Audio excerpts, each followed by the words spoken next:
ಇಲ್ಲಿ ಸೋಷಿಯಲ್ ಮೀಡಿಯಾದಲ್ಲಿ ಏನೋ ಒಂದು ಪ್ರೊಡಕ್ಷನ್ ಬಂದಿತ್ತು, ಸೇಮ್ ಅದೇ ಪ್ರಕಾರ ವರ್ತು ಸಂತೋಷರು ಟಾಪ್ 5 ಆಗಿ ಆಚೆ ಬಂದರು. ವಿನಯ್ ಅವರು ಕೂಡ ಟಾಪ್ 4 ಆಗಿ ಆಚೆ ಬಂದಿದ್ದಾರೆ. ಹಾಗಾದರೆ ಬಿಗ್ ಬಾಸ್ನ ಯಾರು ಗೆದ್ದಿದ್ದಾರೆ ಇದ್ರ ಬಗ್ಗೆಯೂ ಕೂಡ ಒಂದು ಪ್ರೊಡಕ್ಷನ್ ಬಂದಿದೆ. ಅದ್ರ ಬಗ್ಗೆ ಈ ಒಂದು ವಿಡಿಯೋದಲ್ಲಿ ನೋಡೋಣ. ಅದಕ್ಕಿಂತ ಮುಂಚೆ ಯಾರು ಚಾನಲ್ನ ಸಬ್ಸ್ಕ್ರೈಬ್ ಮಾಡ್ಕೊಂಡಿರಲ್ಲ, ಪ್ರತಿಯೊಬ್ಬರು ಕೂಡ ಸಬ್ಸ್ಕ್ರೈಬ್ ಮಾಡ್ಕೊಳ್ಳಿ. ಹಾಗೆ ಪ್ರತಿಯೊಬ್ಬರು ಕೂಡ ವಿಡಿಯೋಗೊಂದು ಲೈಕ್ ಕೊಟ್ಬಿಟ್ಟಾನೆ ವಿಡಿಯೋ ನೋಡೋಕ್ಕೆ ಸ್ಟಾರ್ಟ್ ಮಾಡಿ. ಇವಾಗ ಟಾಪ್ 3 ಕಂಟೆಸ್ಟೆಂಟ್ ಆಗಿ ಸಂಗೀತ, ಪ್ರತಾಪ್ ಮತ್ತು ಕಾರ್ತಿಕ್ ಇದ್ದಾರೆ. ಈ ಮೂರಲ್ಲಿ ಯಾರು ಗೆದ್ದಿದ್ದಾರೆ ಅದ್ರ ಬಗ್ಗೆ ಒಂದು ಪ್ರೊಡಕ್ಷನ್ ಕೂಡ ಬಂದಿದೆ, ಮತ್ತು ಒಂದು ಇನ್ಫಾರ್ಮೇಷನ್ ಕೂಡ ಬಂದಿದೆ. ಅದ್ರ ಬಗ್ಗೆಯೂ ಕೂಡ ತಿಳಿಸ್ಕೊಡ್ತೀನಿ, ಮತ್ತು ನನ್ನ ಪಾಯಿಂಟ್ ಆಫ್ ವ್ಯೂ ಕಡೆಯಿಂದನೂ ಕೂಡ ನಿಮಗೆ ಅಪ್ಡೇಟ್ಸ್ನ ನೀಡ್ತೀನಿ.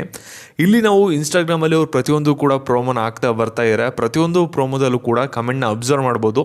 ಯಾರ್ಯಾರು ಫ್ಯಾನ್ ಫಾಲೋಯಿಂಗ್ ಎಷ್ಟಿದೆ ಅಂತ ನಮ್ಗೆ ಅಲ್ಲೇ ಗೊತ್ತಾಗುತ್ತೆ. ಮತ್ತು ಇಲ್ಲಿ ಲಾಸ್ಟು ಫ್ಯೂ ವೀಕ್ಸಲ್ಲಿ ಏನಾಗ್ತಿದೆ ಅಂದರೆ, ಸ್ವಲ್ಪ ಅಲ್ಲಿ ಸಂಗೀತಗೆ ಏನು ಫ್ಯಾನ್ ಬೇಸ್ ಇತ್ತಲ್ಲ ಅದು ಸ್ವಲ್ಪ ಡೌನ್ ಆಗಿದೆ. ಯಾಕೆಂದರೆ ಅವರು ಬಿಹೇವಿಯರಲ್ಲೂ ಕೂಡ ಸ್ವಲ್ಪ ಚೇಂಜಸ್ ಆಯಿತು. ಅದರಿಂದ ಸಂಗೀತ ಅವ್ರಿಗೆ ಫ್ಯಾನ್ ಬೇಸಲ್ಲಿ ಸ್ವಲ್ಪ ಡೌನ್ ಆಯಿತು. ಮತ್ತು ಇವಾಗ ಇನ್ಫಾರ್ಮೇಷನ್ ಏನು ಕೊಟ್ಟಿದ್ದಾರೆ ಅಂದರೆ, ಇಲ್ಲಿ ಟಾಪ್ 2 ಅಲ್ಲಿ ಪ್ರತಾಪ್ ಮತ್ತು ಕಾರ್ತಿಕ್ ಇರ್ತಾರೆ ಅಂತಲೂ ಕೂಡ ಹೇಳ್ತಿದ್ದಾರೆ. ನನ್ನ ಪಾಯಿಂಟ್ ಆಫ್ ವ್ಯೂ ಕೂಡ ಇದು ನೋಡಿದ್ರೆ ಕರೆಕ್ಟ್ ಅನಿಸುತ್ತೆ. ಯಾಕೆ ಅಂದರೆ ಅಲ್ಲಿ ಲಾಸ್ಟ್ ವೀಕ್ಸಲ್ಲಿ ಒಂದು ಕಾರ್ತಿಕ್ಗೆ ಸಖತ್ತು ಸಪೋರ್ಟ್ ಬಂತು ಜನರ ಕಡೆಯಿಂದ, ಮತ್ತು ಪ್ರತಾಪ್ಗೆ ಫಸ್ಟಿಂದನೂ ಕೂಡ ಇದೆ, ಅದೇನು ಡೌನ್ ಆಗಿಲ್ಲ. ಆದರೆ ಸಂಗೀತಕ್ಕೆ ಏನಿತ್ತಲ್ಲ ಒಂದು ಫ್ಯಾನ್ ಬೇಸು ಅದು ಸ್ವಲ್ಪ ಡೌನ್ ಆಗಿದೆ ಲಾಸ್ಟ್ ಫ್ಯೂ ವೀಕ್ಸಲ್ಲಿ. ಅದು ಕೂಡ ಒಂದು ಫಿನಾಲೆ ಟಿಕೆಟ್ ಅವ್ರು ಸಿಕ್ಕಿದ ಮೇಲಂತೂ ಸಖತ್ ಅವ್ರ ಫ್ಯಾನ್ ಫಾಲೋಯಿಂಗು ಎಷ್ಟು ಬಜ್ಜಿತ್ತು, ಅದರಲ್ಲೂ ಸ್ವಲ್ಪ ಒಂದು 10-20% ಕಮ್ಮಿನೇ ಆದರು.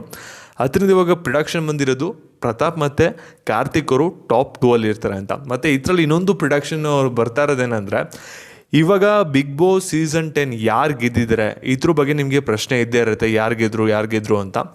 ಇವಾಗ ಅನ್ಅಫಿಷಿಯಲ್ ಸೋರ್ಸ್ ಕಡೆಯಿಂದ ಬಂದಿರೋಂಥ ಇನ್ಫಾರ್ಮೇಷನ್ ಏನಪ್ಪ ಅಂದರೆ, ಕಾರ್ತಿಕ್ ಅವರು ವಿನ್ ಆಗಿದ್ದಾರೆ ಅಂತ ಒಂದು ಇನ್ಫಾರ್ಮೇಷನ್ ಬಂದಿದೆ. ನಿಮ್ಗೇನು ಅನಿಸುತ್ತೆ ನನ್ನ ವೀಡಿಯೋ ಕೆಳಗಡೆ ಕಮೆಂಟ್ ಮಾಡಿ. ಹಾಗೆ ವೀಡಿಯೋನ ಎಲ್ಲರೂ ಕೂಡ ಶೇರ್ ಮಾಡಿ. Thank you.